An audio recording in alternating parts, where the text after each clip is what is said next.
Hi hello welcome to cook with Nandu.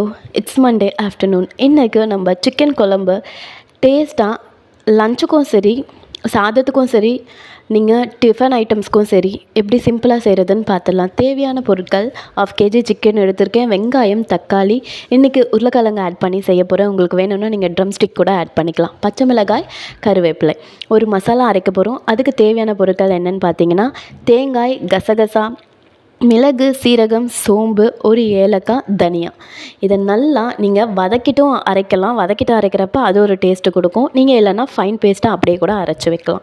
அரைச்சதுக்கப்புறமா ஒரு கடாயில் எண்ணெய் ஆட் பண்ணிவிட்டு சோம்பு, கருவேப்பிலை, பச்சை மிளகாய், வெங்காயம் இது நல்லா பச்சை வாசனை போகிற அளவுக்கு வதக்கினா போதும்.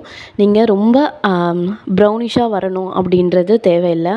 அது கூடவே நெக்ஸ்ட்டு நம்ம உருளைக்கிழங்கு, தக்காளி, இஞ்சி பூண்டு பேஸ்ட் பச்சை வாசனை போகிற அளவுக்கு வதக்கினாவே போதும்.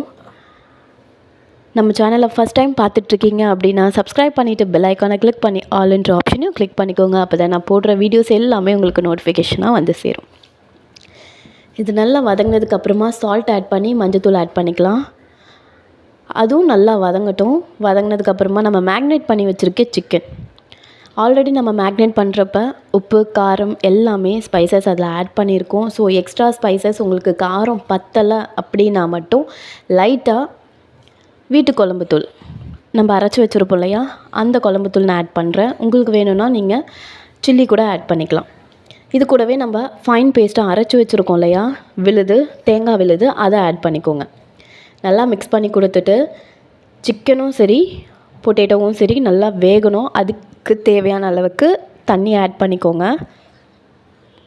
நல்லா ஒரு 2 கொதி வரட்டும். ஒரு 10 to 15 மினிட்ஸில் குயிக்காக வெந்துடும். வெந்ததுக்கப்புறமா நீங்கள் எடுத்து சர்வ் பண்ணிக்கலாம். இது ரொம்ப ரொம்ப குயிக்காகவும் இருக்கும். நீங்கள் செய்கிறதுக்கு சிம்பிளாக இருக்கும். கண்டிப்பாக நீங்கள் ட்ரை பண்ணி பார்த்துட்டு எப்படி இருக்குதுன்னு கமெண்ட் பண்ணுங்கள். இது டிஃபன் ஐட்டம்ஸ்க்கும் சரி சாதத்துக்கும் சரி நீங்கள் வச்சு சாப்பிட்றப்ப ரொம்ப டேஸ்ட்டாக இருக்கும். ஸோ மறக்காமல் குக் வித் நந்து சேனலை சப்ஸ்கிரைப் பண்ணிக்கோங்க. ஸோ தேங்க்யூ ஃபார் வாட்சிங். பை.